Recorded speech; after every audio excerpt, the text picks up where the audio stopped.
Hi guys, this is Manu Mishra. So welcome back with a session जिसमें आज हम लोग 29th ऑफ सितंबर के द हिंदू न्यूज़पेपर का एनालिसिस करेंगे। सो आज के दिन ना आज आज मैराथन है and because of the marathon जो कि आपकी 10:30 से स्टार्ट हुई, सो बिकॉज ऑफ दैट आपका आज लाइव नहीं हो पाएगा। बट बट हम लोग ऑब्वियसली बात है, हम लोग कभी भी न्यूज़पेपर एनालिसिस स्किप नहीं करेंगे। सो इसलिए आफ्टर दी मैराथन ये वीडियो जो है आपको प्रीमियर प्रीमियर या फिर लाइव या फिर आपको अपलोड मिल जाएगा on the channel. Okay, so let's not waste time and start with the analysis of today's newspaper and let's see कि आज के न्यूज़पेपर में हमारे एग्जामिनेशन पर्सपेक्टिव से क्या क्या इंपॉर्टेंट न्यूज़ है। So when we talk about today's newspaper, the first news about the conflict between the central government and the PFI। अब थोड़ा पीएफआई की अगर हम बात करें तो पीएफआई है क्या। देखो, अगर आप पीएफआई को समझोगे ना तो पीएफआई का जो फुल फॉर्म है that is popular front of India and it's a Indian Muslim political organization जो बेसिकली आपकी radical and Muslim minority politics में ज्यादा इन्वॉल्व होती है। और अगर हम बात करें ना तो ये पीएफआई जो पॉपुलर फ्रंट ऑफ इंडिया है is somewhat oppose to the Hindutva organization. जितने भी हिंदुत्व वाले ऑर्गेनाइजेशन है ना उनको काउंटर करने के लिए ये ऑर्गेनाइजेशन जो है वो बनाया गया है और इसका काम ही यही है। एंड करेंटली हुआ क्या कि मिनिस्ट्री ऑफ होम अफेयर्स ने ऑन 28 सितंबर को पीएफआई को और पीएफआई के साथ साथ 8 अदर ऑर्गेनाइजेशन को जो कि पीएफआई से एफिलेटेड थे उनको 5 इयर्स के लिए क्या कर दिया, बैन कर दिया और चार्ज किया अंडर दी यूएपीए। ठीक है, यूएपीए का मतलब अनलॉफुल एक्टिविटीज प्रिवेंशन एक्ट के अंदर इन इन पीएफआई एंड पीएफआई के साथ साथ 8 अदर्स ऑर्गेनाइजेशन को 8 अदर्स फ्रंट ऑर्गेनाइजेशन को बैन कर दिया है under the for the 5 years under the UAPA. और अगर हम बात करें तो एक और इंपॉर्टेंट बॉडी है that is campus front of India. So campus front of India is a student wing, है ना। तो हर ऑर्गेनाइजेशन का, जैसे कि अगर हम बात करें आरएसएस, तो आरएसएस की ना बहुत सारी चीजें, पॉलिटिकल पार्टी भी है वहां उसकी, उसका उसका उसका उसका स्टूडेंट विंग भी है। तो जैसे कि स्टूडेंट विंग उनका क्या है, अखिल भारतीय विद्या परिषद, बीजेपी जैसे, सॉरी नॉट आरएसएस, बीजेपी का।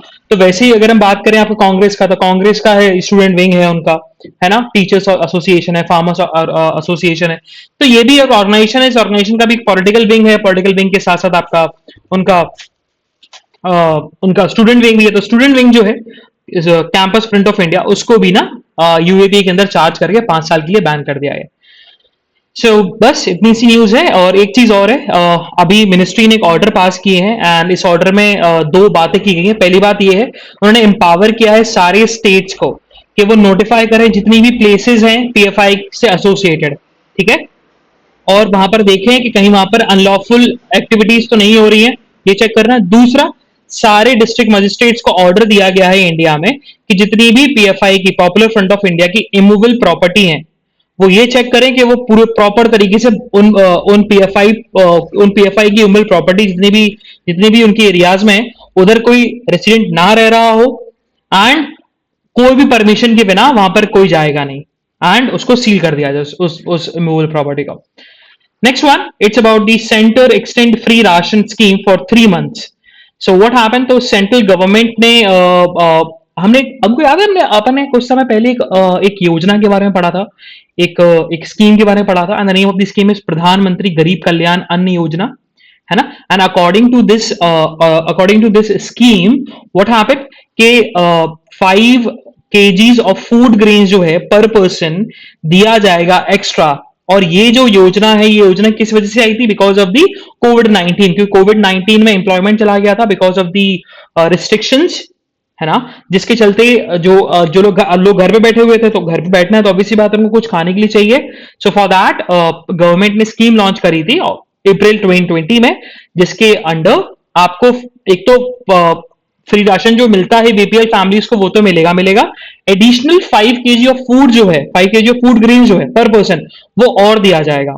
अब ये जो चीज ना वो एक्सटेंड होती गई और ये एंड जो होना था वो 30 सितंबर को एंड हुआ था। ये कोई परमानेंट स्कीम नहीं थी कि ये इंडेफिनिट पीरियड तक चलेगा। इसका एक टाइम पीरियड था कि जब तक आपका एम्प्लॉयमेंट जो है वो जनरेट नहीं हो जाता, नॉर्मलाइज नहीं हो जाती सिचुएशन। लेकिन अब चीजें नॉर्मलाइज हो गई हैं, तो गवर्नमेंट ने बोला था कि 30 सितंबर तक हम ये ना स्कीम को चालू रखेंगे, उसके बाद स्कीम जो है बंद कर दी जाएगी, क्योंकि फिर ऑब्वियसली बात है, क्योंकि फूड शॉर्टेज भी ना हो जाए, है ना, क्योंकि फ्री फूड जो है, फ्री राशन जो है बेसिकली गवर्नमेंट दे रही है, गवर्नमेंट अपने पैसे से दे रही है, तो एक मॉनिटरी, एक तरीके से पैसा भी लग रहा है गवर्नमेंट का, पैसा के लगने के साथ साथ जो फूड स्टोरेज है उसमें कमी आ रही है ना। अब इसी चीज को लेकर गवर्नमेंट ने कल नोटिफिकेशन जारी किया, नोटिफिकेशन अंदर बोल दिया कि 3 महीने के लिए और एक्सटेंड कर दिया गया है प्रधानमंत्री गरीब कल्याण अन्न योजना, ठीक है। सो फ्रॉम 1 अक्टूबर टिल 31 दिसंबर तक फिर से प्रधानमंत्री गरीब कल्याण योजना जो है वो फिर से स्टार्ट हो गई है। सो 3 महीने तक और एक्सटेंड हो चुका है, जिसके अंडर जो फ्री राशन मिलता था उसके एडिशन में 5 kg फूड ग्रेन्स पर पर्सन दिए जाएंगे, एडिशनल फूड ग्रेन्स दिए जाएंगे। Moving further, so Archaeological Survey of India finds Buddhist caves, temples in Bandhavgarh Tiger Reserve in Madhya Pradesh. So what happened? So Bandhavgarh Tiger Reserve है जो कि रीवा के area के आसपास में है, एंड उस टाइगर रिजर्व में आर्कियोलॉजिकल सर्वे ऑफ इंडिया को बुद्धिस्ट केव्स एंड टेम्पल्स मिले हैं, ठीक है। अब अगर हम बात करें तो आर्कियोलॉजिकल सर्वे ऑफ इंडिया की, तो archaeological survey of India it's a basically statutory body, है ना, एंड इसका जो काम है वो यही, इसकी बहुत इंपॉर्टेंट काम क्या है, इसके इंपॉर्टेंट फंक्शन क्या है। The function of archaeological survey of India is to preserve the ancient monuments, है ना। दूसरा जो है कि प्रिजर्विंग के साथ साथ एक्सकेवेटिंग कराना, एक्सकेवेशन कराना इंपॉर्टेंट साइट्स पर एक्सकेवेशन होती है, जैसे कि अभी फाइंडिंग हुई बुद्धिस्ट केव्स की और बुद्धिस्ट टेम्पल्स की, तो यही एक्सकेवेशन एक्सप्लोरेशन करना। फिर और भी काम होते हैं, जैसे कि मॉन्यूमेंट्स हैं उनको सेफगार्ड रखना, उनको मेंटेन करके रखना, केमिकल प्रॉपर्टीज जो है वो केमिकल प्रॉपर्टीज को फाइंड आउट करना।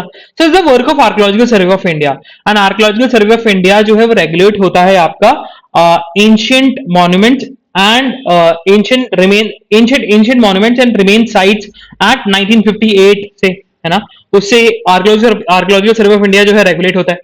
ये चीज यहाँ पर बताई गई है, और इसमें 2-3 चीजें पढ़ना है, जैसे बांधवगढ़ कहां पर है, बांधवगढ़ नेशनल पार्क जो है वो कहां पर है, तो बांधवगढ़ नेशनल पार्क के साथ साथ टाइगर रिजर्व भी है। Okay, so just write it down in some notebook. जैसे कि बांधवगढ़ की अगर बात करें तो बांधवगढ़ जो है वो 1968 में डिक्लेयर्ड किया गया था एज अ नेशनल पार्क, ठीक है।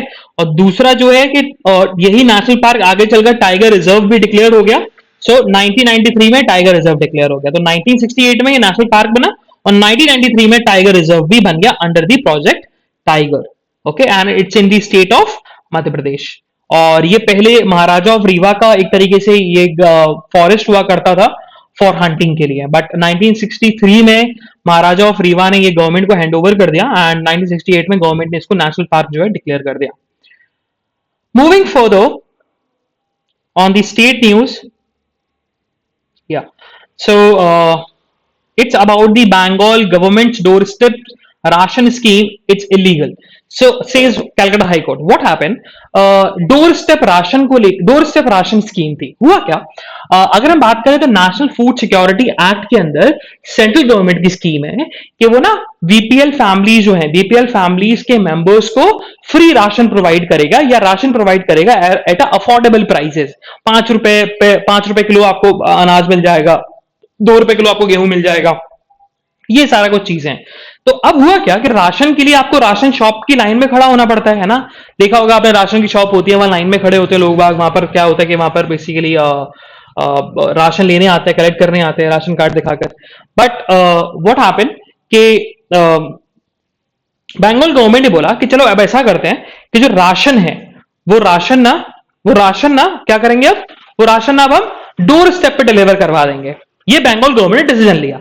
अब ये स्कीम है किसकी? नेशनल फूड सिक्योरिटी एक्ट के अंदर सेंट्रली स्पॉन्सर्ड स्कीम है ये, है ना। सेंटर का कंट्रीब्यूशन है, सेंटर का ये ब्रेन चाइल्ड वाला है, क्या फ्री राशन लोगे, और बहुत समय से चला आ रहा है। बंगाल गवर्नमेंट ने इसमें एक एडिशनल थोड़ा सा कर दिया, एडिशनल थोड़े उसमें बेनिफिट दे दिए कि भैया आप ऐसा करेंगे ना कि अब हम आपके घर पे ही डिलीवर करवा देंगे, ठीक है। इट्स गुड, इट्स फाइन, कोई दिक्कत नहीं है, मेरे घर पे राशन आ जाए, मुझे घर पे, मुझे लाइन में ना लगना पड़े, इससे अच्छी बात क्या होगी। लेकिन ये ड्यूटी जो होगी घर पे राशन पहुंचाने की, वो राशन शॉप ओनर्स की होने वाली है। तो इस चीज को लेकर कैलकाटा हाईकोर्ट ने बोला ये जो स्कीम है डोर स्टेप राशन वाली, ये चीज गलत है, क्योंकि यहां पर जो आप पावर दे रहे हो, डेजिग्नेट कर रहे हो पावर, है ना, उनका सिंपल सा कैलकाटा हाईकोर्ट का यही कहना था कि यहां पर जो आपने पावर को डेलीगेट किया, वो डेलीगेशन ऑफ पावर क्या हो गई, आपने उसकी लिमिट को एक्सीड कर दिया। क्योंकि अब आप राशन शॉप ओनर्स को बोल रहे हो कि आप ना आप ना उनके उनके उनके घर पे राशन पहुंचाओ, और कोई एक अथॉरिटी भी नहीं है कि उन पे नजर रख सके कि डोर स्टेप डिलीवरी हो रही है कि नहीं हो रही है, जो बेनिफिशियरीज हैं उनको राशन मिल रहा है कि नहीं मिल रहा है। सो इस चीज के चलते कलकत्ता हाईकोर्ट ने बोला कि आपने अपनी डेलीगेशन, मतलब जो पावर डेलीगेट करने की, जो आपके पास पावर है कि आप डेलीगेट कर सकते हो कुछ कुछ काम, वो आपने क्या किया, उस लिमिट को आपने एक्सीड कर दिया, स्टेट गवर्नमेंट एक्सीड कर दिया, जिसके चलते ये जो स्कीम है, डोर स्टेप राशन स्कीम, वो क्या है, इलीगल है। ये चीज कलकत्ता हाईकोर्ट ने क्लियर कर दिया है। Moving further on the editorial page, so आज एक ही स्टेट पेज था, उसमें एक ही इंपॉर्टेंट न्यूज थी। बाकी एडिटोरियल की अगर हम बात करें तो आज हमारे दो इंपॉर्टेंट एडिटोरियल्स हैं। The first one, it's about the in nature's warning science a nudge to riparian states, ये अपन पढ़ेंगे। Second one, it's about the talent and recognition, इसको अपन पढ़ने वाले हैं। तो कल जो मिनिस्ट्री ऑफ होम अफेयर्स ने डिसीजन लिया कि हम साइंस के फील्ड्स में अवार्ड्स को रिड्यूस कर देंगे, कट डाउन करेंगे, उसको लेकर है, तो उसको अपन पढ़ने वाले हैं। तो first will discuss the in nature's warning science a nudge to riparian state, तो it's something about the flood को लेकर है। सो ना बड़ा इंटरेस्टिंग सा एडिटोरियल है, एंड ये इंटरनेशनल कंट्रीज के रिलेशनशिप के बारे में ही बात करता है। ठीक है, चलो समझते हैं। पहले जो एडिटोरियल स्टार्ट किया, ऑथर ने यही चीज बोला कि अभी अगर हम बात करें ना, तो जो इंटेंसिटी ऑफ फ्लड है in many parts of the world, उसका मैग्नीट्यूड, उसकी फ्रीक्वेंसी और उसकी इंटेंसिटी बहुत ज्यादा इंक्रीज हो गई है ना। तो मतलब उन्होंने सिंपल सा बताया कि in many parts of the world flood की जो इंटेंसिटी है, फ्रीक्वेंसी है और जो मैग्नीट्यूड है, बहुत इंक्रीज हुआ है। जैसे कि उन्होंने एग्जांपल दिया, उन्होंने बताया पाकिस्तान में रिसेंटली 1/3 ऑफ द पाकिस्तान जो है वो फ्लड के चलते डूबा रहा। असम को कम से कम वर्स्ट फ्लड एक्सपीरियंस्ड हुआ अभी रिसेंटली, जिसमें अराउंड 30 डिस्ट्रिक्ट जो है अफेक्ट हुए। बिहार में बहुत ज्यादा फ्लड आया। सो ये चीज बताता है कि फ्लड जो है, फ्लड बेसिकली पॉवर्टी को और ज्यादा एक्सीड करता है, एलिवेट करता है, एंड ये रोकता है हमारे डेवलपमेंट गोल्स को अचीव करने से। फ्लड एक ऐसी सिचुएशन है। फिर आगे ऑथर ने यही चीज बोली है कि फ्लड की अगर हम बात करें तो फ्लड एक ऐसा नेचुरल फिनोमेना है जो कि प्रिवेंट नहीं हो सकता, मतलब इसको टोटली आप रोक नहीं सकते, बट हम इसके अफेक्ट को, जो ह्यूमन लाइफ पे इंपैक्ट होता है, ह्यूमन प्रॉपर्टीज पे इंपैक्ट होता है, उसको हम रोक सकते हैं अगर अगर there is a transparency and there is a sharing of hydrological information and information relating to the activities जो रिपेराइन स्टेट कर रहा है। कहने का मतलब यह है कि फ्लड को हम पूरे तरीके से रोक नहीं सकते, क्योंकि flood is a natural phenomena, आप नहीं रोक सकते भाई। साइक्लोन को आप नहीं रोक सकते, नेचुरल फिनोमेना है। फ्लड को आप नहीं रोक सकते, बारिश हो गई कहीं ज्यादा तो फ्लड आएगा, नदी में ज्यादा पानी आ जाएगा, आप कुछ नहीं कर सकते उसको। लेकिन फ्लड से जो इंपैक्ट होता है, फ्लड से जो ह्यूमन लॉस होता है, फ्लड से जो ह्यूमन प्रॉपर्टी लॉसेस होती हैं, उनको रोका सकता है, उस लॉस को कम किया जा सकता है। कैसे? अगर आप ट्रांसपेरेंसी ज्यादा लेके आ जाओ, है ना। दूसरा, आप इंफॉर्मेशन शेयर करो एक दूसरे के बीच में, एक इंफॉर्मेशन होना चाहिए, है ना। तीसरा चीज उन्होंने बोला है कि अगर कोई प्रोजेक्ट चल रहा है किसी रिवर पर, तो उस प्रोजेक्ट को लेकर भी ना इंफॉर्मेशन शेयर होना चाहिए दो डिफरेंट एंटिटीज के बीच में। जैसे कि अगर हम बात करें तो, जैसे कि नेपाल से एक रिवर आती है कोसी, तो भाई कोसी अगर बोलते भी हैं, कोसी जो है एक सॉर ऑफ बिहार, कोसी के चलते बहुत ज्यादा फ्लड आता है बिहार में। बिहार में बहुत सारे लोग होमलेस हो जाते हैं, बहुत सारे लोगों का लाइवलीहुड चला जाता है बिकॉज ऑफ द कोसी। लेकिन अगर नेपाल पहले ही बता दे इंडिया को कि भाई कोसी में इतना ज्यादा फ्लड आने वाला है, इतना पानी आने वाला है, तो वहां से लोगों को हटा सकते हैं, वैक्यूएट कर सकते हैं। वहां से एक तो प्रॉपर्टी का लॉस कम होगा, है ना, ह्यूमन लाइफ लॉस कम होगा, कैटल जो है, एनिमल्स हैं, उनका लॉस कम होगा। ये चीज बताई गई है, तो ये इंफॉर्मेशन शेयर होनी चाहिए। अब जैसे कि मान के चलो नेपाल कोई डैम बना दे कोसी के ऊपर, है ना, तो अब डैम बनाने से होगा क्या, वाटर स्टोर करोगे, लेकिन कभी बारिश होने से वाटर में, अब डैम में ज्यादा पानी आ गया और नेपाल ने डैम का पानी छोड़ दिया और इंडिया को नहीं बताया, फिर तो इंडिया को तो और ज्यादा इंपैक्ट पड़ेगा। तो जब भी कोई प्रोजेक्ट चल रहा है किसी रिवर के ऊपर, तो उस प्रोजेक्ट को लेकर भी इंफॉर्मेशन शेयरिंग होनी चाहिए और ट्रांसपेरेंसी आनी चाहिए। जब तक आप ट्रांसपेरेंसी लेके नहीं आओगे तब तक ये सिचुएशन जो है वो एवेड नहीं हो सकती। ये चीज यहां पर ऑथर ने बोली। फिर ऑथर ने डिस्कस किया इंटरनेशनल लॉ के बारे में। तो ऑथर का यही कहना है कि according to the international law एक प्रिंसिपल है हमेशा था, इंटरनेशनल लॉ का एक प्रिंसिपल है, एंड द प्रिंसिपल से कोई भी स्टेट अपनी टेरिटरी का ऐसा यूज नहीं करेगा जिससे अदर कंट्री या अदर स्टेट को लॉस बेयर करना पड़े। है ना, सिंपल सा कहने का मतलब यह है कि अगर आपके पास कोई चीज है और उस चीज का आप ऐसा यूज नहीं करोगे जिससे दूसरे पार्टी को लॉस हो जाए, तो इट मींस कि कोई स्टेट अपनी टेरिटरी, खुद की टेरिटरी का ऐसा यूज ना करे कि दूसरे स्टेट को लॉस हो या दूसरे स्टेट को इंपैक्ट पड़े। तो इसका अगर हम इसके फ्लड के पर्सपेक्टिव से देखें तो ऑथर का यही कहना है कि अगर किसी कंट्री में रिवर फ्लो कर रही है और वो दूसरी कंट्री में भी जा रही है, तो वो उस रिवर पर कहीं ऐसी कोई चीज ना बनाए जिससे जो लोअर रिपराइन स्टेट है, जहां पर वो रिवर फ्लो हो रही है, दूसरे कंट्री फ्लो हो रही है, वहां पर डिवास्टेटेड इंपैक्ट आए, या डिवास्टेशन बेसिकली कुछ डिवास्टेशन हो जाए, या फिर वहां पर कुछ ह्यूमन लॉसेस हो या उनको लॉस हो, है ना, ऐसा नहीं होना चाहिए। इसका मतलब ये भी है। तो इसी चीज को लेकर एक केस भी हुआ था, और name of the case is Argentina versus यूग्रे। और अगर हम बोले तो पल्प मिल ऑन रिवर यूग्रे को लेकर केस है, 2010 में केस हुआ था अर्जेंटीना वर्सेस यूग्रे, एंड जो कि लैटिन अमेरिकन कंट्रीज है दोनों। और इस केस में ना फैक्ट्स आपको नहीं याद रखने होते हैं किसी भी केस के। इस केस में सिंपल सा ये डिसाइड हुआ था कि अगर इन्वायरमेंटल इंपैक्ट असेसमेंट है, इट मींस कि हुआ क्या कि अर्जेंटीना में ना एक रिवर के ऊपर एक इंफ्रास्ट्रक्चर चल रहा था, डैम बनाने की बात चल रही थी। तो अब डैम बना दो, लेकिन उस डैम से ना वो रिवर फ्लो कहां थी, यूग्रे में फ्लो होती, और अगर डैम में कभी पानी ज्यादा आ जाता तो होता क्या, उधर सबसे ज्यादा फ्लड आते। ठीक है, तो इसी चीज को चल के हुआ क्या, इसी चीज को चल के अर्जेंटीना और यूग्रे में इंटरनेशनल कोर्ट ऑफ जस्टिस ने डिसीजन दिया कि भाई अगर किसी नेशन में कोई रिवर पे कोई प्रोजेक्ट बन रहा है तो उस पे अगर एनवायरमेंटल इंपैक्ट असेसमेंट होगा टू चेक कि कहीं इसका क्या इंपैक्ट होने वाला है आगे चल के एनवायरमेंट पर, तो वो दोनों कंट्रीज के बीच में शेयर होगा और दूसरी कंट्री ना एनवायरमेंटल इंपैक्ट असेसमेंट भी करवा सकती है, दैट इज वैलिड। मतलब अगर यूग्रे को परेशानी हो रही है तो वो अर्जेंटीना में जो डैम बन रहा है उधर एनवायरमेंटल इंपैक्ट असेसमेंट जो है वो करवा सकती है और वो वैलिड माना जाएगा। ये चीज यहां पर बताया। लेकिन ऑथर ने एक चीज बोली है यहां पर, ऑथर ने बोला कि अगर हम यहां पर बात करें ना, अगर हम यहां पर बात करें तो इंडिया और ब्रह्मपुत्रा को लेकर, ब्रह्मपुत्रा जो कि रिवर ओरिजिन होती है चाइना से, है ना। अब प्रॉब्लम ये है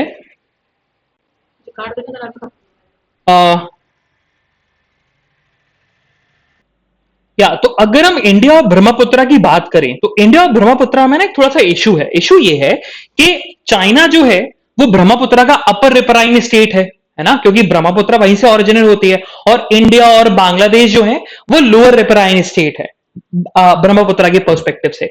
अब होता क्या है कि चाइना ना एक्सेसिवली वाटर रिलीज कर देता है, क्योंकि उन्हें डैम को कंट्रोल करना पड़ता है, उन्हें ब्रह्मपुत्रा के ऊपर डैम बना रखा है। अब होता क्या है ना कि भाई डैम में कभी पानी ज्यादा आ गया, जब पानी ज्यादा आता है पानी को छोड़ना पड़ता है, जब पानी को छोड़ते हो तो होता क्या है कि बहुत ज्यादा पानी आता है, जिसके चलते असम में ना फ्लड आते हैं।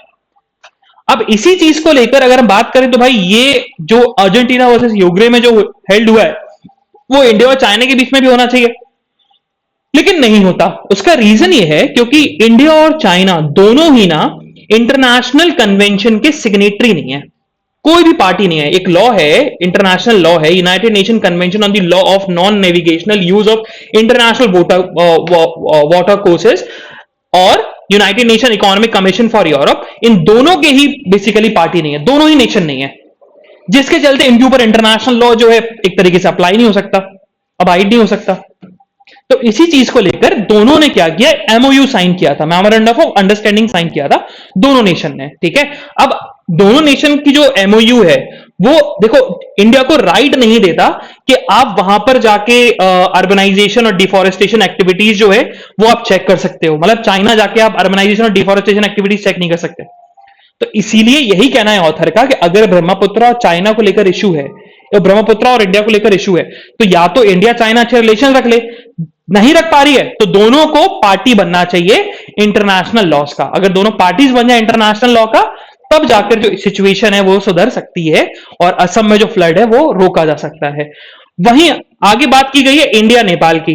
अब ये जो बात की गई ना, ये बात की गई क्योंकि नेपाल से ना दो रिवर आती है, कोसी और गंडक, और because of the Kosi and Gandak होता क्या है, बिहार में बहुत ज्यादा फ्लड आता है, स्पेसिफिकली फ्रॉम कोसी। ठीक है, अब इसी चीज को लेकर यहां पर ऑथर ने बोला है, यहां पर ऑथर ने बताया है। ओके, सो बस लास्ट में ऑथर का यही कहना है, या तो अगर हमें इस क्लैमिटी से, इस सिचुएशन से बाहर निकलना है कि अदर कंट्रीज की वजह से हमारे नेशन में फ्लड ना आए, तो एक तो ये तरीका है कि भाई कि जितनी भी प्रोसीजरल ड्यूटीज हैं ऑल द रिप्राइन स्टेट को, वो फॉलो होनी चाहिए, लेकिन वो आपके हाथ में नहीं है उनको फॉलो करवाना। तो दूसरा तरीका यही है कि आप ना united nation water course, united nation convention on the laws of non navigational use of international water course, मतलब इंटरनेशनल लॉ, या फिर आप united nation economic commission for Europe उसके पार्टी बन जाओ, तब जाके सिचुएशन जो है कुछ ना कुछ सुधर सकती है। ओके, नेक्स्ट जो एडिटोरियल है, it's about the talent and recognition. तो ऑथर ने ना यहाँ पर एक सिंपल सी चीज बोली है। ऑथर का जो यहाँ पर कहना है, अब हुआ क्या, ये तो न्यूज हमें पता था, कल ही हमने पढ़ा था, इट्स अबाउट दी कि भाई साइंस की फील्ड में जो अवार्ड एंड प्राइजेस हैं उसको रिड्यूस करने की बात चल रही है कि रिड्यूस कर देंगे और जो टैलेंटेड और जो रिकॉग्नाइज लोग हैं उन्हीं को दिया जाएगा।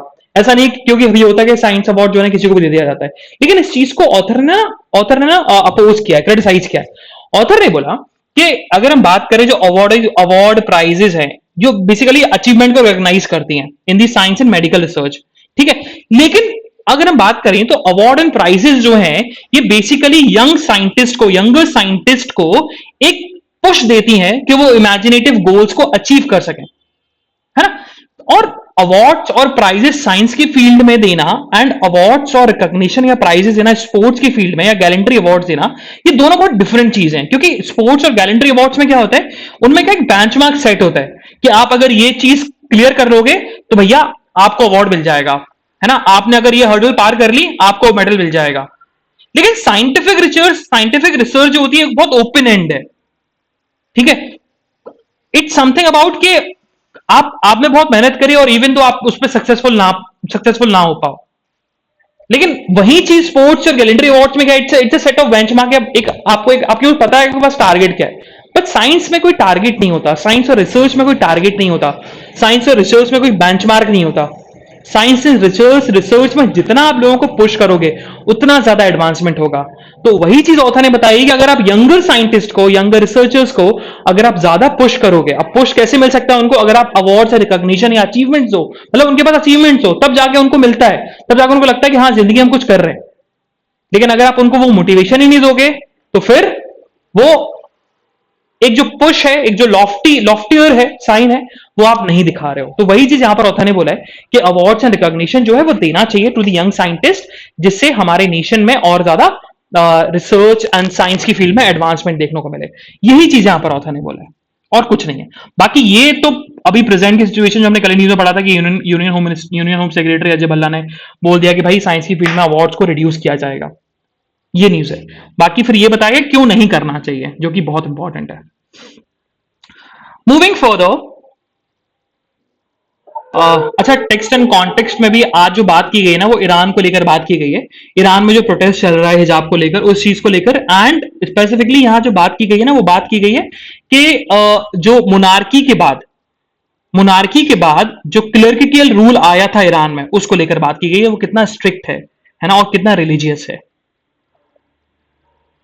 So moving towards national news. So finally, after around 10 months, हमको एक नई CDS मिल गए हैं, चीफ ऑफ डिफेंस स्टाफ मिल गए हैं। So ex chief of eastern command Anil Chauhan will be the next, हमारे अभी नेक्स्ट क्या होंगे, CDS होंगे, ठीक है। अभी रिसेंटली हुआ क्या कि after the death of Bipin Rawat, अभी कुछ अमेंडमेंट्स आए थे in the government, in the service rules of army, navy and air force, जिसके चलते उन्होंने अलाउ कर दिया था कि जो सर्विस चीफ्स हैं, रिटायर्ड सर्विस चीफ्स हैं और इवन 3 स्टार रैंक ऑफिसर्स हैं, वो भी एलिजिबल होंगे for the top military post के लिए, ठीक है। ये चीज उन्होंने बोल दी थी। लेकिन ऑब्वियसली बात है, रिटायरमेंट जो होती है, मतलब अगर कोई रिटायर हुआ 62 की एज में, क्योंकि CDS का भी सिंपल सा फंडा है, CDS भी आप तभी बन पाओगे अगर आप 62 के हो, क्योंकि 62 में आप रिटायर हो जाओगे। तो वही चीज बताइए कि रिटायरमेंट वाला जो था कि रिटायर्ड सर्विस चीफ जो है वो भी सीडीएस बन सकते हैं, तो वो पोजीशन तो वैसे ही नेगेट हो गई थी क्योंकि आपको 1 या 2 साल का समय मिलता है। लेकिन फिर अभी जो अनिल चौधरी की बात करें, ये जो बने हैं अनिल चौहान की बात करें, ये बेसिकली रिटायर्ड आर्मी ऑफिसर है ना, ईस्टर्न कमांड के बेसिकली ये ईस्टर्न कमांड के हेड थे एंड ईस्टर्न आर्मी कमांडर थे ये। एंड 60, अभी इनकी एज 61 है और ये 1 साल तक ना, 1 साल भी नहीं बेसिकली कुछ 7-8 महीने ये chief of army staff, chief of defence staff रहेंगे। ओके, सो वही चीज बताइए, बस यही चीज लिख लेना कि अनिल चौधरी जो है वो सीडीएस बन गए नए। Moving further, yeah. So Supreme Court criticized center's failure to settle mercy petition of Rajona. So Rajona, Balwant Singh रजोना की अगर हम बात करें, बलवंत सिंह रजोना की ना मर्सी पिटिशन जो है वो पेंडिंग पड़ी हुई है इतने सालों से, उसको लेकर कोई भी हियरिंग नहीं हुई। इसी चीज को लेकर सुप्रीम कोर्ट ने क्रिटिसाइज किया है सेंट्रल गवर्नमेंट के इस फेलियर को। उन्होंने बोला है कि भाई आप जल्दी से जल्दी मर्सी पिटिशन को सेटल करो। और बलवंत सिंह रजोना जो है वो वन ऑफ दी accused है इन दी assassination ऑफ फॉर्मर पंजाब के चीफ मिनिस्टर बेंत सिंह। सो आफ्टर दी क्या बोलते हैं के वेणुगोपाल, हमारे जो नए अटॉर्नी जनरल होने वाले हैं वो होंगे आर वेंकट रमनी। ठीक है, आर वेंकट रमनी जो है वो हमारे नेक्स्ट अटॉर्नी जनरल होने वाले हैं। और आवाज बात तो ये थी कि इनिशियली मुकुल रोहतगी को बनना था, बट मुकुल रोहतगी ने डिनाई कर दिया था for this post. So finally R Venkataramani जो है वो हमारे नेक्स्ट अटॉर्नी जनरल होंगे, जो कि 30 सितंबर को जो के वेणुगोपाल है सक्सीड करेंगे, उनके उनके उनके उनके रिटायरमेंट के बाद सक्सीड करेंगे। सो फाइनली यूपी गवर्नमेंट ने एक टाइम टेबल इशू कर दिया है फॉर ऑल दी मदरसाज, और उनका यही कहना है कि मदरसा में जो डे है वो स्टार्ट कैसे होगा, start with the national anthem. ये चीज उन्होंने क्लियर कर दिया। यूपी में जो मदरसा जो है स्टार्ट कैसे होगा, फ्रॉम द नेशनल एंथम। ये चीज उन्होंने क्लियर करी है। Moving further, so bench to check if greater curbs can be imposed on minister's speech. So यहीं पर बताया गया है कि एक बेंच बनाई गई है एंड बेंच का काम यही होगा कि मिनिस्टर्स की स्पीच पे हम कहाँ तक रिस्ट्रिक्शंस लगा सकते हैं। क्योंकि कभी कभी जो एमएलएज एमपीज होते हैं या पब्लिक लीडर्स या पॉलिटिकल लीडर्स होते हैं, कभी कभी हेटफुल स्टेटमेंट या डेरोगेटरी स्टेटमेंट दे देते हैं, जिससे पब्लिक को एक तरीके से प्रोवोक मिल जाता है, या और लोगों को प्रोवोकेटरी स्टेटमेंट होता है जिससे उनके सेंटीमेंट जो है हर्ट हो जाते हैं। तो यही चीज उनका कहना है कि एक बेंच बनाई गई है, सुप्रीम कोर्ट एक बेंच बना रही है, और बेंच का काम यही होगा कि मिनिस्टर्स की स्पीचेस, पॉलिटिकल लीडर्स की स्पीचेस को कहां तक कर्व किया जा सकता है। मूविंग फर्दर, अच्छा ये पूरा पेज आपका पीएफआई से रिलेटेड है, जो पीएफआई वाला चल रहा है बिल्कुल नहीं पढ़ना है, बस पीएफआई पढ़ो, पीएफआई है क्या, और कुछ नहीं पढ़ना है। So on the next page, what happened? So what happened? यहाँ पर यही बताया गया कि grower see red as 5,000 apple truck caught in jam on Srinagar highway. So वही चीज बताई गई है कि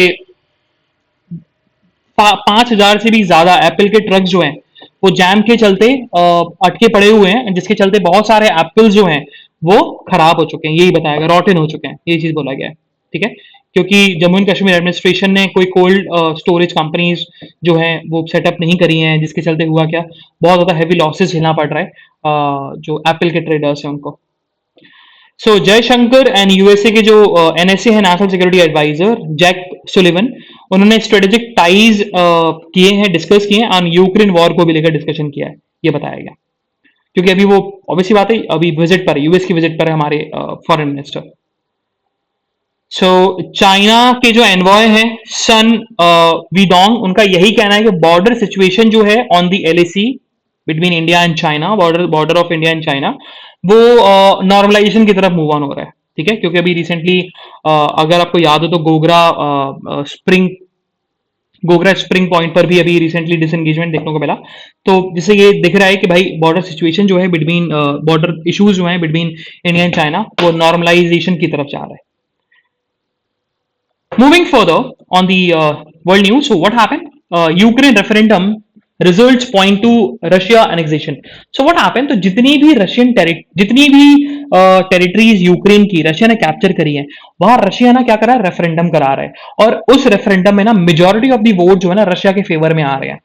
और इसी चीज को लेकर यूएस जो है वो भी प्लान कर रहा है कि हम यूएन में रेजोल्यूशन लेके आएंगे, जिसके चलते रशिया ने जो रेफरेंडम पास किए हैं यूक्रेन की टेरिटरीज में, उसको कंडेम किया जाएगा। और उसके साथ साथ यूएस ने वादा भी किया है कि हम next round of sanctions impose करेंगे रशिया के ऊपर, एंड 1.1 बिलियन डॉलर्स का आर्म पैकेज जो है वो यूक्रेन को डिलीवर करेंगे। ठीक है, ये चीज यहां पर बताई गई है। ओके, सो वही बात हो रही है कि रेफरेंडम के थ्रू बहुत सारी टेरिटरीज जो है यूक्रेन की, स्पेसिफिकली ऑफ द ईस्टर्न वाली टेरिटरी, ईस्टर्न यूक्रेन वाली टेरिटरी, वो अब रशिया में एनेक्स हो जाएगी अगर रेफरेंडम जो है वो मान लिया गया तो। Next news, what happened Saudi Arabia के जो पावरफुल क्राउन प्रिंस हैं मोहम्मद बिन सलमान, उनको कंट्री का प्राइम मिनिस्टर जो है वो डिक्लेयर कर दिया गया, उनको नेम कर दिया गया है कि वही अब सऊदी अरेबिया के प्राइम मिनिस्टर होंगे। ओके, बस ये लिख लेना कि मोहम्मद बिन सलमान जो कमाल खगोसी के समय में बहुत ज्यादा लाइमलाइट में आए थे, क्योंकि जमाल खगोसी जो है बेसिकली उनका उनकी उनका उनकी जब उनकी किलिंग हुई थी, उनका मर्डर हुआ था, तो इस पर्सनालिटी का बहुत ज्यादा इन्वॉल्वमेंट दिखाया गया था, जिसके चलते यूएस और सऊदी अरेबिया के रिलेशनशिप बहुत ज्यादा स्ट्रेंड हो गए थे। बट वही चीज बताई गई है कि अब सिचुएशन जो है नॉर्मलाइज है, डोनाल्ड ट्रंप नहीं है प्रेसिडेंट, सऊदी अरेबिया के साथ यूएस जो है अच्छे रिलेशन बना के रख रहा है, सो उन्हीं को ही अब कंट्री का प्राइम मिनिस्टर जो है नेम कर दिया गया है। सो बिजनेस न्यूज में ऐसी कुछ न्यूज नहीं है जो हमारे एग्जामिनेशन पर्सपेक्टिव के लिए इंपॉर्टेंट हो। So this is the analysis of today's newspaper. हम लोग कल फिर मिलेंगे with some exciting news, some exciting current affairs. तब तक के लिए bye bye, have fun and enjoy your day. Bye bye guys.